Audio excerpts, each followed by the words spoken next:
Good morning मित्रों। हमने अपने पिछले लेक्चर में यह जाना कि जब हम समतल दर्पण के सामने खड़े होते हैं तो हमारा प्रतिबिंब दर्पण के पीछे उतनी दूरी पे बनता है जितना हम दर्पण के सामने खड़े होते हैं।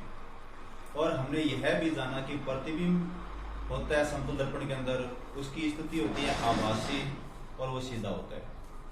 और प्रतिबिंब की जो हाइट होती है वो समतल दर्पण के सामने रखे हुए बिंब की हाइट के समान होती है।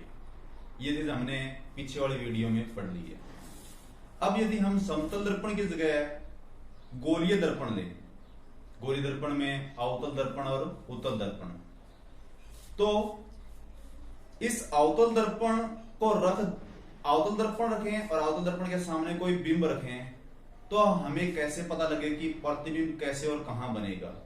और इसी तरह अवतल दर्पण की जगह उत्तल दर्पण लें तो हमें उसकी स्थिति क्या होगी, इसके बारे में आज की इस वीडियो के अंदर, आज के इस लेक्चर के अंदर जानेंगे। तो आज के लेक्चर में हम स्फेरिकल मिरर यानी गोलीय दर्पण में बनने वाले प्रतिबिंब की स्थिति और उसकी प्रॉपर्टी के बारे में जानेंगे। तो इसके लिए सबसे पहले हमारे पास में है कि गोलीय दर्पण होता है। उस गोलीय दर्पण में जो प्रतिबिंब बनते हैं यानी अवतल और उत्तल दर्पण होते हैं, इनके अंदर जो प्रतिबिंब बनते हैं तो उन प्रतिबिंब को बनने के लिए उनके अंदर रूल होते हैं। तो सबसे पहले हम गोलीय दर्पण में बनने वाले प्रतिबिंबों के लिए, प्रतिबिंब बनाने के लिए उनके रूलों के बारे में पढ़ेंगे। तो गोलीय दर्पण में बनने वाले प्रतिबिंब के लिए 4 रूल आपके पास में, उन 4 रूलों के बारे में पढ़ेंगे। तो सबसे पहले हम कॉनकेव मिरर यानी अवतल दर्पण के अंदर पढ़ते हैं, अवतल दर्पण के रूलों के बारे में पढ़ते हैं। तो सबसे पहले हम अवतल दर्पण की बात करेंगे। इसमें हम सबसे पहले मुख्य अक्ष लेंगे, एक स्केल लेंगे। स्केल से हम पॉइंट को मार्क करेंगे। सबसे पहले 0 पे सी पॉइंट को मार्क करेंगे और 3 पे एफ पॉइंट को मार्क करेंगे और 6 पे पी पॉइंट को मार्क करेंगे। ये पी एफ है जो फोकस हो गया, पी है वो पोल हो गया, सी है वो सेंटर ऑफ कर्वेचर हो गया यानी वक्रता केंद्र हो गया। इन दोनों की डिस्टेंस है वो बराबर बराबर रहेगी। अब सीपी जो लेंथ है उस सीपी को रेडियस त्रिज्या मानकर एक आर्क बनाएंगे कंपास की हेल्प से। ये आर्क के उभरे हुए भाग पे हम पॉलिश कर देंगे। ये हमारा अवतल दर्पण बन गया। अब जो अवतल दर्पण के अंदर जो केसेस हैं, जो रूल है, वो दोनों का हम स्टडी करेंगे। तो सबसे पहले हम अवतल दर्पण में रूल नंबर 1 पढ़ेंगे। नियम नंबर 1, प्रकाश किरण जो मुख्य अक्ष के समानांतर होती है परावर्तन के बाद फोकस से गुजरती है। दूसरा हमारा रूल क्या है कि जो वक्रता केंद्र से गुजरने वाली प्रकाश किरण है वापस उसी पथ पर परावर्तित हो जाती है। और तीसरा नियम है हमारा, फोकस से गुजरने वाली प्रकाश किरण परावर्तन के बाद मुख्य अक्ष के समानांतर हो जाती है। ये रूल हमारा पहले वाले रूल के जो फर्स्ट रूल है उसके सिमिलर है यानी रिवर्सिबिलिटी ऑफ लाइट हो गया। अब हमारे पास चौथा जो रूल है उसमें है प्रकाश किरण जो अवतल दर्पण के ध्रुव पर आपतित होती है मुख्य अक्ष के साथ समान कोण बनाते हुए वापस परावर्तित हो जाती है। यानी परावर्तन के नियम के अकॉर्डिंग आई है वो आर के बराबर हो जाएगा। ये हमारे 4 रूल हैं। इन चारों रूल को हम एक साथ कंबाइंड करेंगे तो हम देखेंगे रूल नंबर 1 जो पैरेलल जा रही है वो फोकस से होके जाएगी।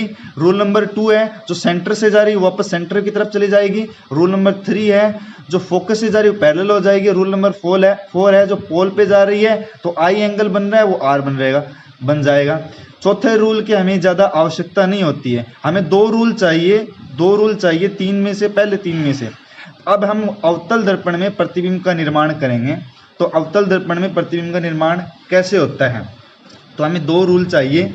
सबसे पहले हम ऑब्जेक्ट को मुख्य एक्स पे रखते हैं, प्रिंसिपल एक्सिस पे रखते हैं, ऑब्जेक्ट को मूव कराते हैं पोल की तरफ, ध्रुव की तरफ। तो सबसे पहले हम सेंटर से जो वक्रता केंद्र है उसकी तरफ उससे परे रखते हैं। हमें दो लाइट चाहिए। तो पहला केस हमारा ऑब्जेक्ट है वो सी से परे है, यानी ऑब्जेक्ट इज बियॉन्ड सी। तो हमें तो क्या चाहिए, सर जो लाइट पहली लाइट है वो सर से जानी चाहिए। तो सर से जो इंसिडेंट जो पैरेलल जो लाइट जाएगी वो फोकस से होकर वापस चली जाएगी रूल नंबर 1 के अकॉर्डिंग। दूसरा हमारा जो रूल था दूसरा जो रूल था कि सेंटर से जाने वाली लाइट वापस सेंटर की ओर चली जाती है, यानी जो आपतित सेंटर की तरफ होती है वो वापस सेंटर की ओर परावर्तित हो जाती है।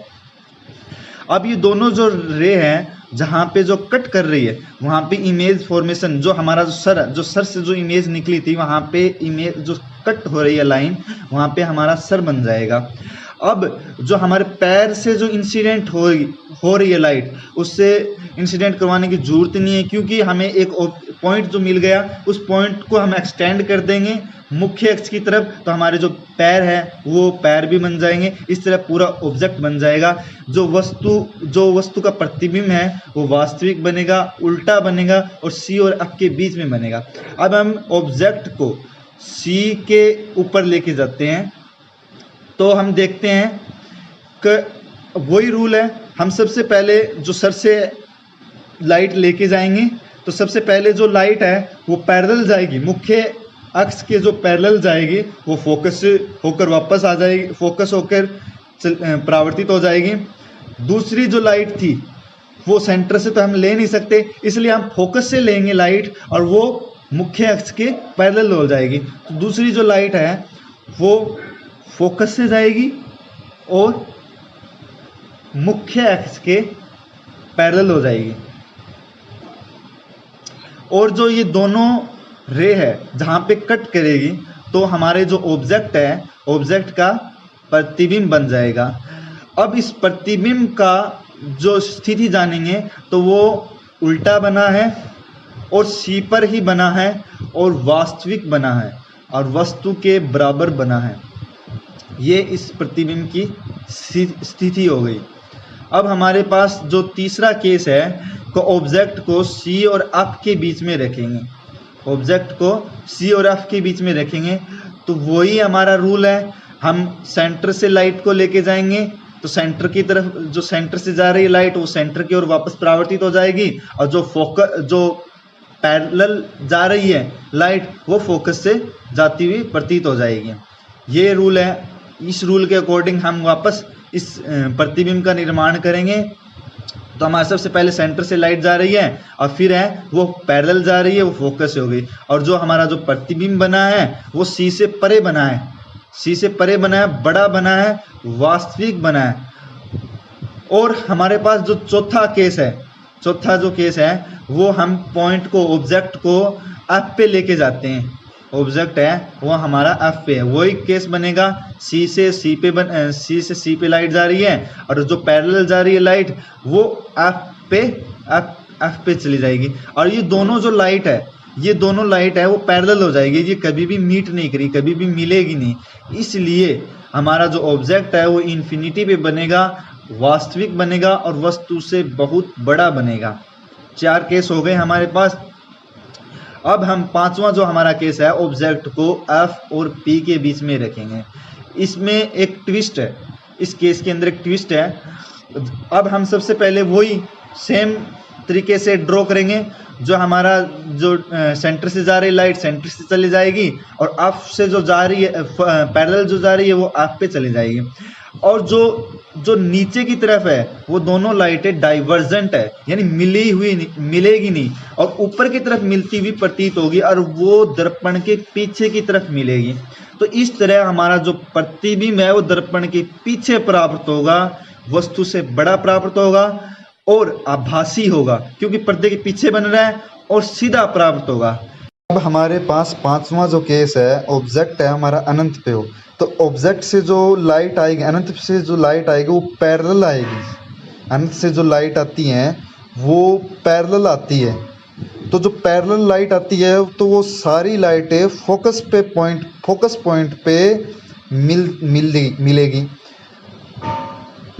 लॉ ऑफ रिफ्लेक्शन के अकॉर्डिंग जो एंगल ऑफ इंसिडेंस है वो एंगल ऑफ रिफ्लेक्शन के बराबर होता है, और जो इंसिडेंट रे है, नॉर्मल रे है, जो रिफ्लेक्टेड रे हैं, वो सारे एक ही प्लेन में होते हैं।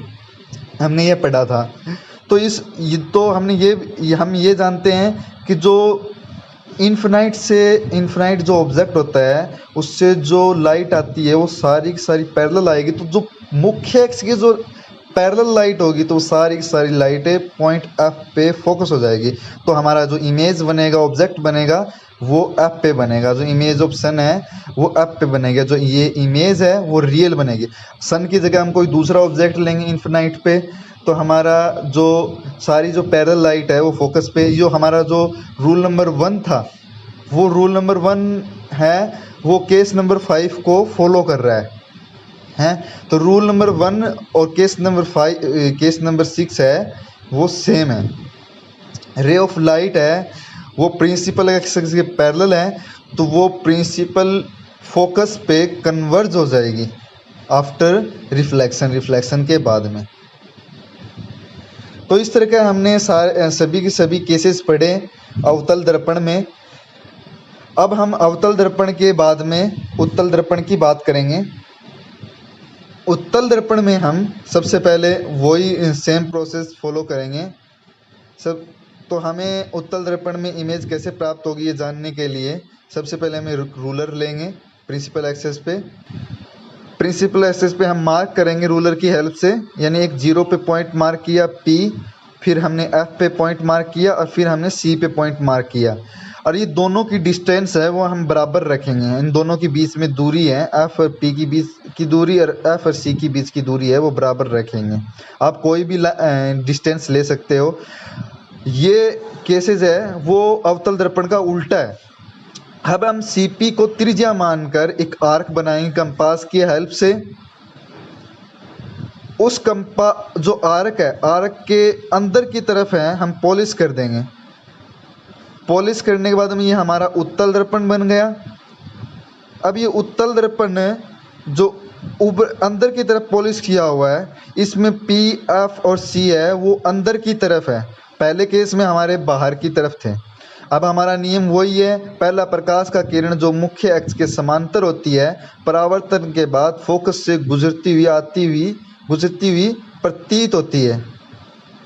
यानी जो लाइट है ये डॉटेड लाइन से दर्शाया गया, यानी ये आती हुई प्रतीत हो रही है। हमारी लाइट है वो पैरेलल आ रही थी, वो फोकस पे आती हुई प्रतीत हो रही है। दूसरा हमारा नियम है, वक्रता केंद्र की ओर जाने वाली प्रकाश किरण वापस उसी पथ पे परावर्तित हो जाती है। सेम नियम है, बस यहाँ पे आती हुई प्रतीत होती है। तीसरा नियम है, फोकस की ओर जाने वाली प्रकाश किरण मुख्य अक्ष के समानांतर हो जाती है या जाती हुई प्रतीत होती है।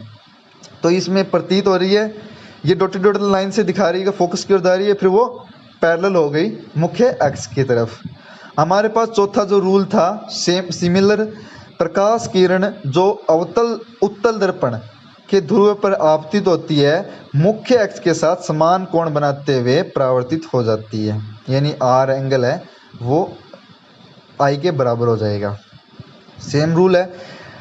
अब हम रूल नंबर 1 है, रूल नंबर 2 है, रूल नंबर 3 है। इन तीनों रूल में से हमें 3 रूल में से 2 रूल चाहिए, चौथे रूल की हमें ज़्यादा आवश्यकता नहीं है। हमारे जब 3 रूल हैं, इन 3 रूल में से हम 2 लाइन अगर ड्रॉ कर लेंगे तो हमारे पास प्रतिबिंब बन जाएगा। तो इस तरीके से हम कॉन्वेक्स मिरर के अंदर प्रतिबिंब बनाएंगे। तो उत्तल दर्पण में हम प्रतिबिंब का निर्माण करेंगे। तो इसके लिए सबसे पहले हमारा जो पहला केस है, हम ऑब्जेक्ट को मुख्य अक्ष पे रखेंगे। अब आपका असाइनमेंट ये है कि ऑब्जेक्ट को इन्फिनाइट पे रखना है और आपको कमेंट बॉक्स में बताना है कि इन्फिनाइट पे, उत्तल दर्पण के इन्फिनाइट पे जो ऑब्जेक्ट रखेगा तो क्या बनेगा। अब हम सबसे पहले क्या करेंगे, मुख्य अक्ष पे हम P के थोड़ा नज़दीक रख देते हैं ऑब्जेक्ट को। तो हमारा जो सर से जो लाइट जा रही है वो लाइट ऑब्जेक्ट की जो सर से लाइट जा रही है वो फोकस पैरेलल जा रही है, वो लाइट वो फोकस से बाहर फोकस की तरफ आती हुई प्रतीत हो रही है। दूसरी जो लाइट है वो सेंटर की तरफ जा रही है, वो सेंटर से ही आती हुई वापस प्रतीत हो रही है। अब इन दोनों जो ये दोनों जो लाइन है जो यहाँ पे कट कर रही है, वो जो ऑब्जेक्ट बनेगा वो ऑब्जेक्ट है वो रियल बनेगा, यानी वर्चुअल बनेगा, आभासी बनेगा, क्योंकि ये जो उत्तल लेंस के पर बाहर की तरफ बन रहा है, उत्तल लेंस के बाहर की तरफ यानी मिरर के पीछे की तरफ बन रहा है, हैं? तो ये जो ऑब्जेक्ट है वो आभासी बनेगा, वस्तु से छोटा बनेगा पर सीधा बनेगा। तो इस तरीके से जो हमारे जो गाड़ियों में जो दर्पण लगे रहते हैं, हम पीछे के ऑब्जेक्ट को कन्वर्ज कर लेते हैं, ऑब्जेक्ट को कन्वर्ज करके हम मिरर से देखते हैं। तो इस तरह हमारा जो प्रतिबिंब है आभासी, सीधा और वस्तु से बहुत छोटा दर्पण के पीछे बनेगा। गाड़ी के अंदर जो दर्पण लगे रहते हैं वो उत्तल दर्पण रहते हैं, क्योंकि हमें जो सब सीधी वस्तु दिखाई देती है और हम सारे ऑब्जेक्ट को एक कन्वर्ज कर लेते हैं, छोटे रूप में कन्वर्ज कर लेते हैं बड़ी चीज़ों को, पीछे की चीज़ों को। दूसरा हमारा जो पॉइंट है, हम थोड़ा सा मुख्य अक्ष की तरफ जाते हैं, पोल की तरफ जाते हैं, ध्रुव की तरफ। तो हमारा सर से जो लाइट जा रही है वो फोकस की तरफ जा रही है, केंद्र की तरफ जो लाइट जा रही है वो केंद्र की तरफ वापस हो जाती है। तो इस तरीके से हमारा जो प्रतिबिंब है वो इसी तरीके से आभासी, सीधा और वस्तु से बहुत छोटा दर्पण के पीछे बनेगा। जो दर्पण के पीछे बनते हैं वो सारी इमेजेस आभासी होती है।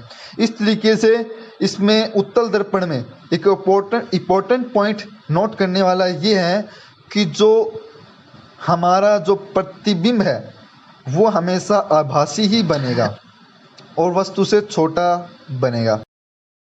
आज के इस वीडियो में इतना ही पढ़ेंगे, बाकी नेक्स्ट वीडियो में दर्पण सूत्र, दर्पण समीकरण और दर्पणों की फोकस दूरी के बारे में पढ़ेंगे। ये असाइनमेंट दिया हुआ है, आपको ये असाइनमेंट सॉल्व करने हैं। इसका सॉल्यूशन आपको कमेंट बॉक्स में भी देना है और आपको कॉपी में भी करना है। आपको वीडियो कैसे लगी कमेंट बॉक्स में ज़रूर बताना। अगर आपने चैनल को सब्सक्राइब नहीं किया है तो चैनल को सब्सक्राइब करो। धन्यवाद।